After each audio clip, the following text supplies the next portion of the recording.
With her unique blend of Latin dance and reggae rhythms, powerhouse vocals, and signature style, Mari Burelle is making waves in the music industry.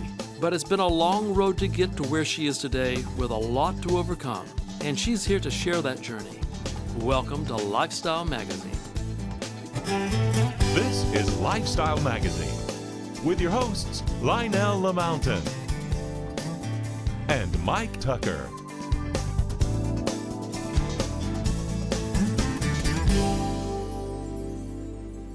Mari Burelle is a positive pop artist exploding on the music scene right now. Mari, I found your music recently and I am in love with it. It's fantastic stuff. How would you describe your style?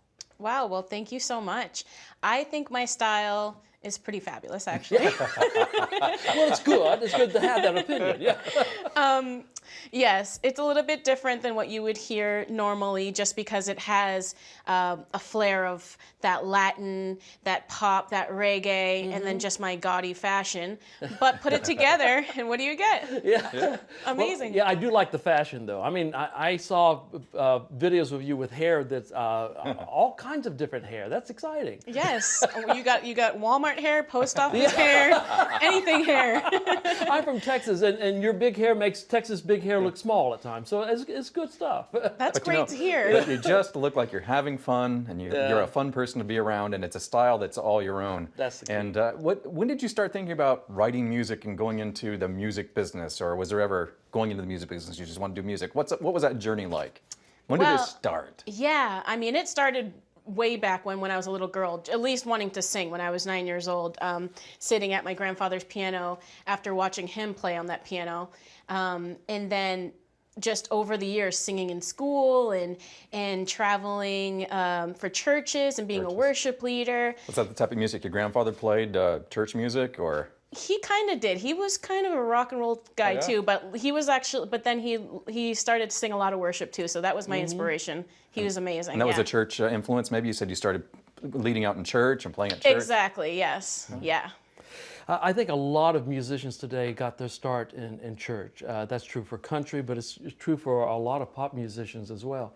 So did you sing a lot in church? I mean, you did music worship leader, but yes. What was that experience like for you? Well, that's always going to be my first heart. Like, I love to dance. I love a great party, and I'll always do that. But my first heart will always be worship, just because I love God and I love the people. And even though I'll be singing in the club one night, I will make sure I get my butt up the next morning and get to church. So I'm as real as it gets. Okay. What inspires you when it comes to the music? You have such a mix, and you do a little bit of both. Where you write so much music, how do you? I know. I have an amazing team around me of just awesome creatives. I guess I'm kind of like a piñata. There's something in it for everyone. And so, I know. So you'll hear like that reggae, that Latino, the big anthems and ballads, even a tiny opera, but at least the whole style is still me, Mari, So what's your favorite? Do you want to do pop? Do you want to stay with Christian? What do you want to do? Well, I just want to do music and art. So I want to inspire people, be a Greek to the Greek and be a Jew to the Jew. Okay. So I'm not really trying to be in Christian or mainstream. I just want to be myself. And it's just your music. Whatever it is, take it or leave it, it's what I do. That's right, or see you later. You sound like an artist to me. Well, kind of. Yeah. If the shoe fits. Yeah, that's right. I love your songs, especially Treasures.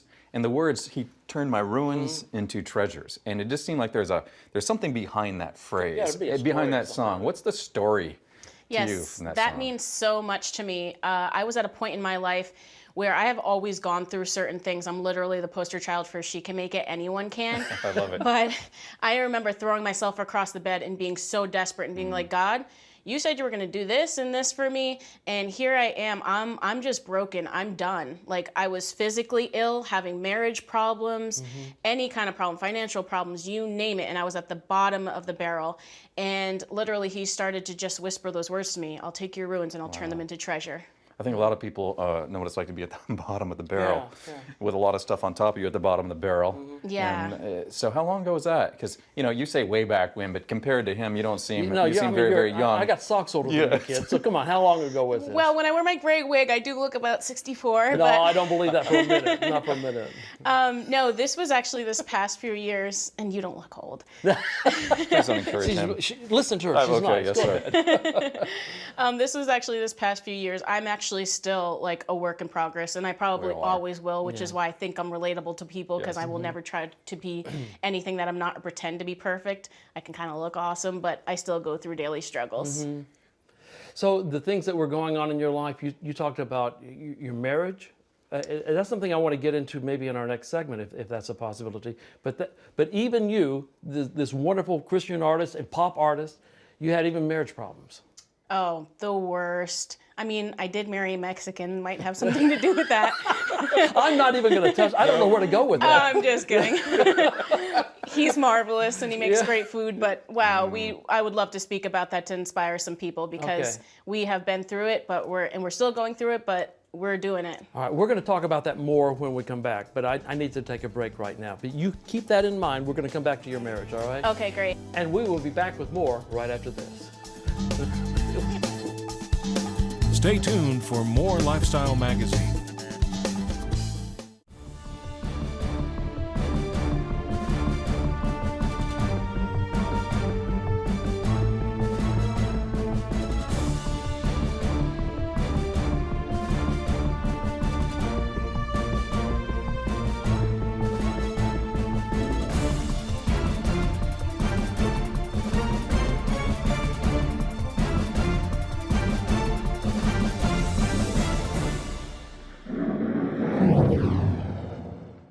Hello, I'm Mike Lindell, inventor of MyPillow. Thanks to your support, you've helped make MyPillow become one of the fastest growing companies in America.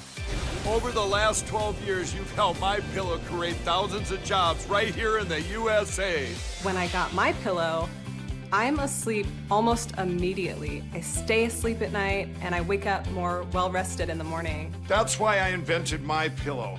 My patented fill adjusts to your exact individual needs and helps keep your neck supported and aligned.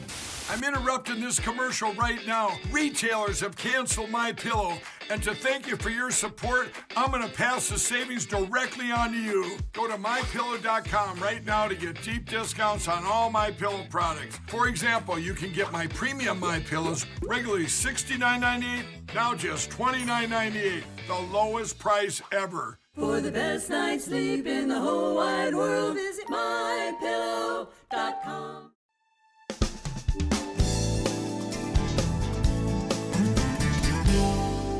We've been talking with pop artist Mari Burelle. Now, I want to get to your marriage, but before that, we really need to back up a little bit further. You were adopted, is that correct? I was adopted, yes. Tell me that story. Yeah, I mean, God literally led my path to where I am today.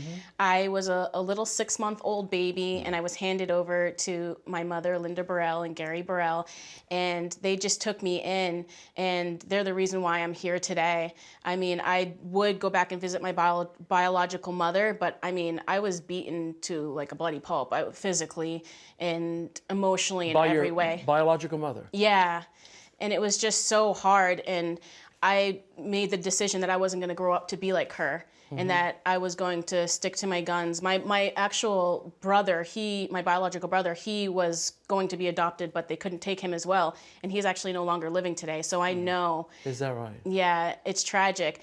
So I know the choices that we make, and that God orders our steps, and we have to go with that. So you said that you were beaten, physical abuse there. Two things. What was that like as a child going through that? And two, you said you made a decision you were not going to grow up and be that type of person. That's a pretty big decision for a kid that small to make. I mean, what triggered that decision?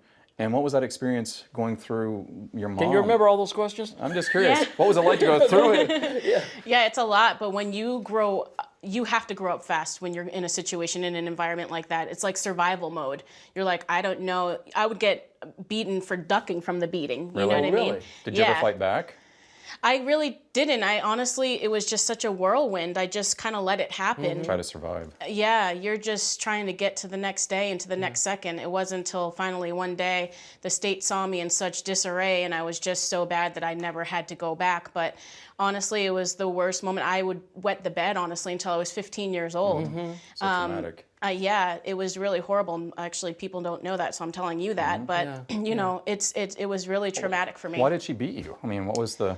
Not that you need a reason. No. I know. I don't know. It was just one of those things. I had other brothers and sisters, but I was the one that was just picked on, you know? That's not uncommon in abusive families where one child is scapegoated and the others are not. And there's no rhyme, no reason for it. So you kind of fit the pattern there.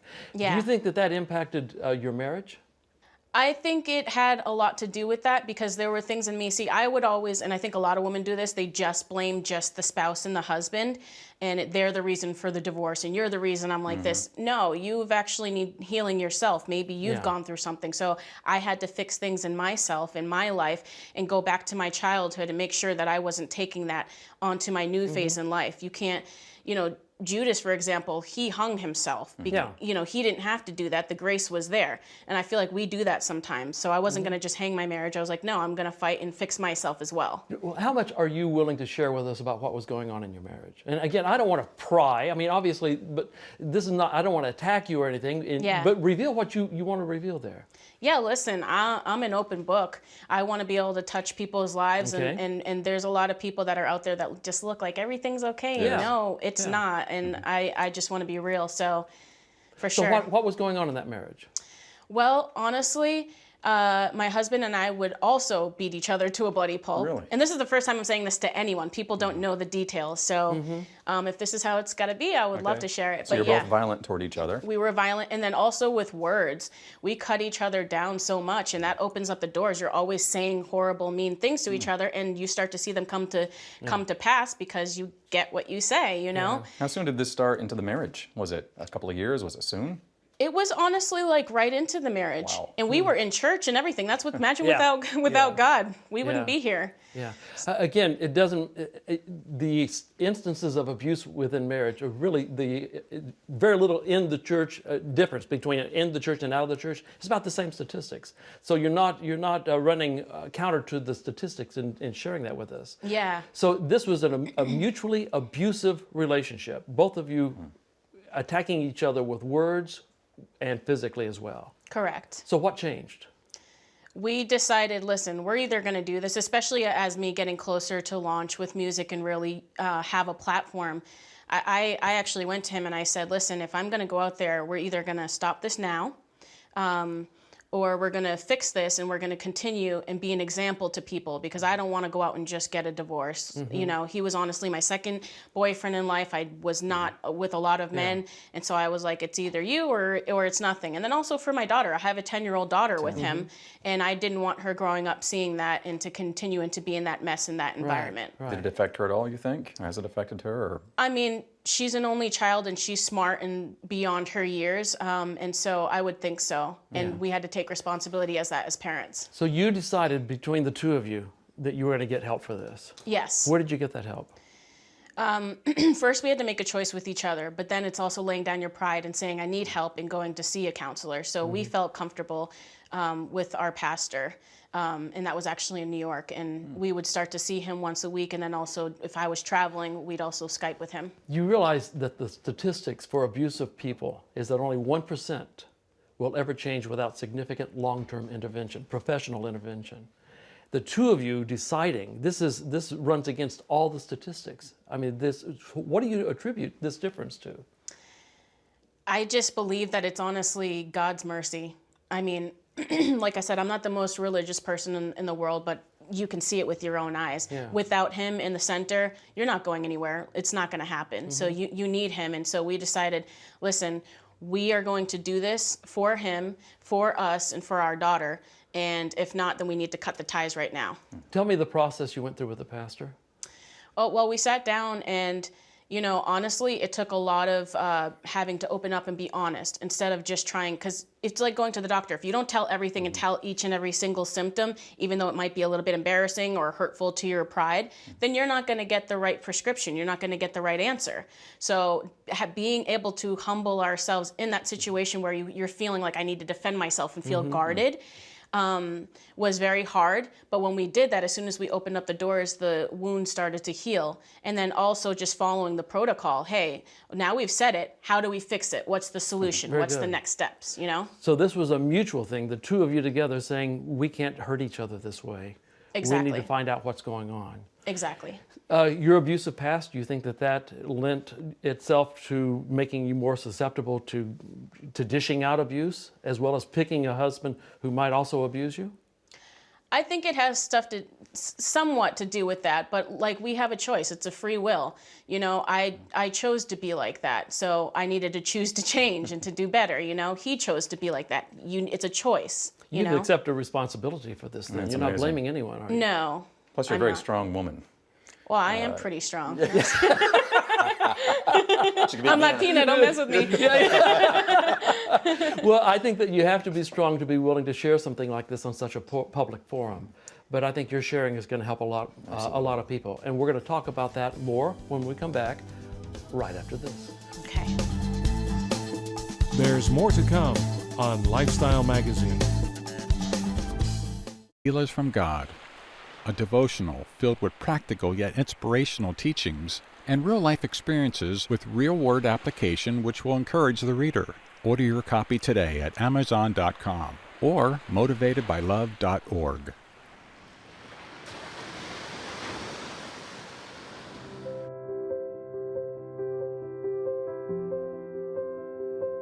Scripture therapy offers solutions to challenges individuals face every day. Scripture therapy combines faith, psychology, and life experiences to reach those seeking more in their daily walk with God.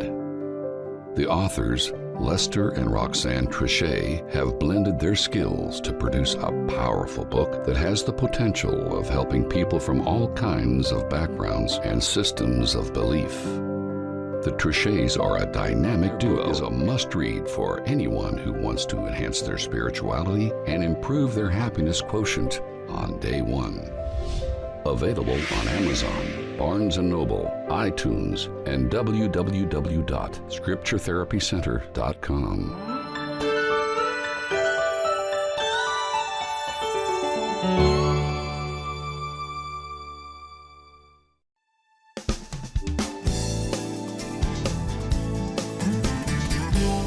We are talking with pop singer Mari Burelle.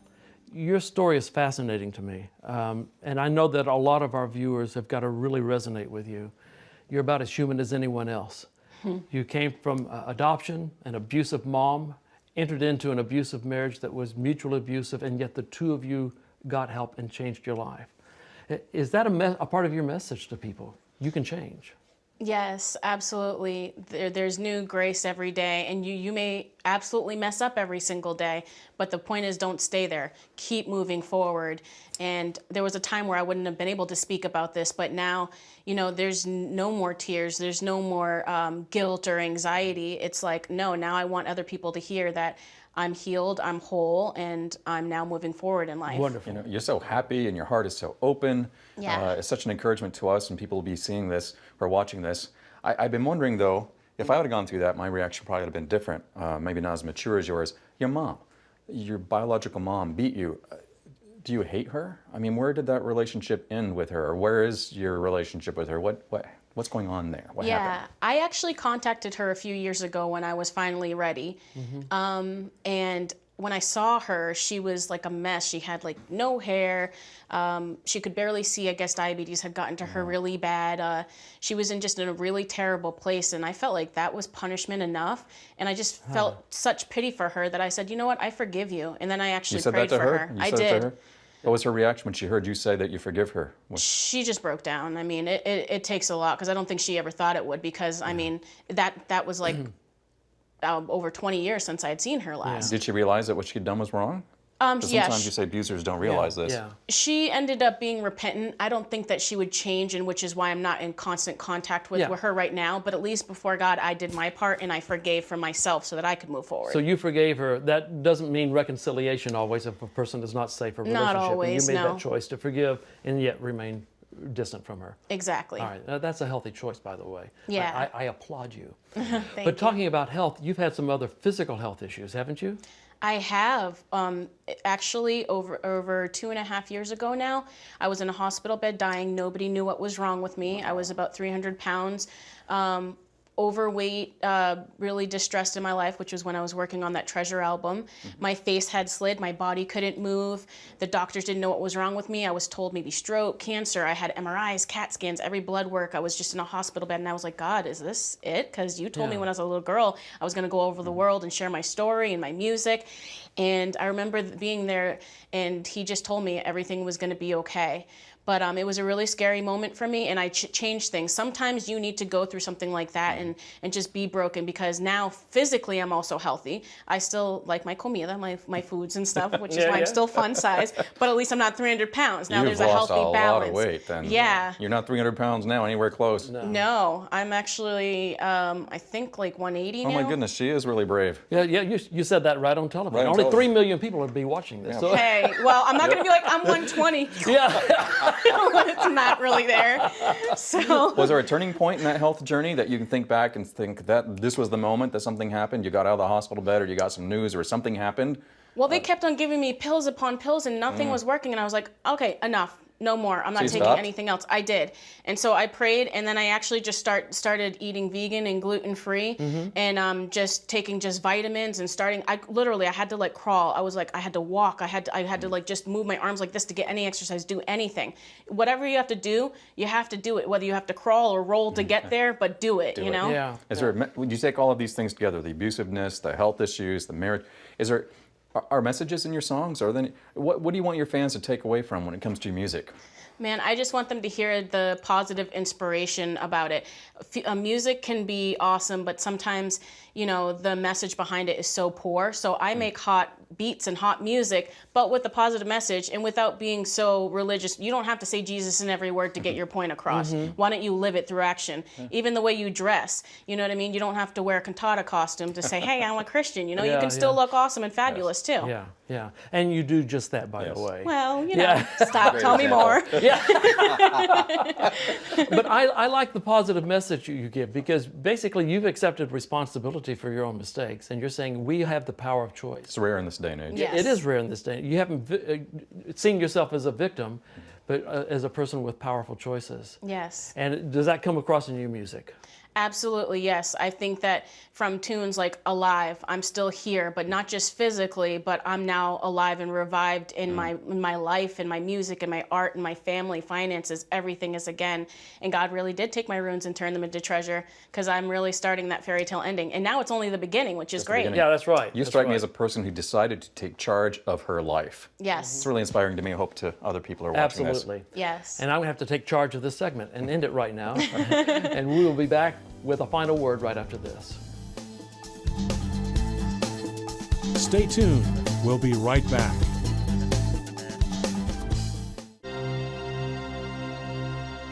The Faith Unveiled Network was birthed out of a need to give exposure to unknown or hidden people that possess God's gifts and talents. There are preachers, teachers, musicians, clothing designers, artists, cooks, and many others that God has given extraordinary talents to.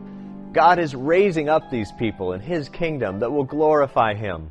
Our goal is to bring these talents to your mobile devices, computers in your home and office, or on the go. With today's technology, these gifts and talents can be shared with you 24/7. Broadcasters that will bless your heart and your life. Currently, the Faith Unveiled Network shares these talents in the form of video and podcasting services. As the network grows, it will strive to move into other medias such as cable TV, satellite TV, and local TV.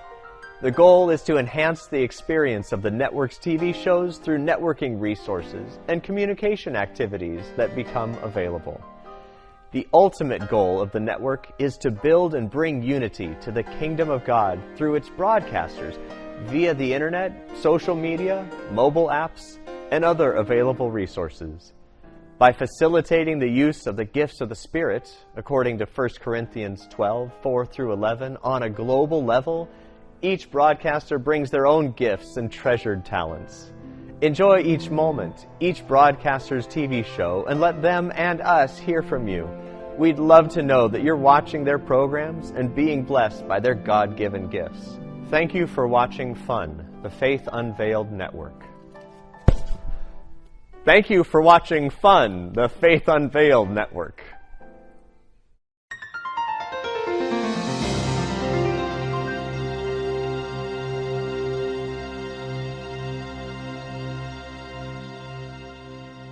Hello, I'm Mike Lindell, inventor of MyPillow. Thanks to your support, you've helped make MyPillow become one of the fastest growing companies in America. Over the last 12 years, you've helped MyPillow create thousands of jobs right here in the USA. When I got MyPillow, I'm asleep almost immediately. I stay asleep at night and I wake up more well-rested in the morning. That's why I invented MyPillow. My patented fill adjusts to your exact individual needs and helps keep your neck supported and aligned. I'm interrupting this commercial right now. Retailers have canceled MyPillow, and to thank you for your support, I'm going to pass the savings directly on to you. Go to MyPillow.com right now to get deep discounts on all MyPillow products. For example, you can get my premium MyPillows, regularly $69.98, now just $29.98, the lowest price ever. For the best night's sleep in the whole wide world, visit MyPillow.com.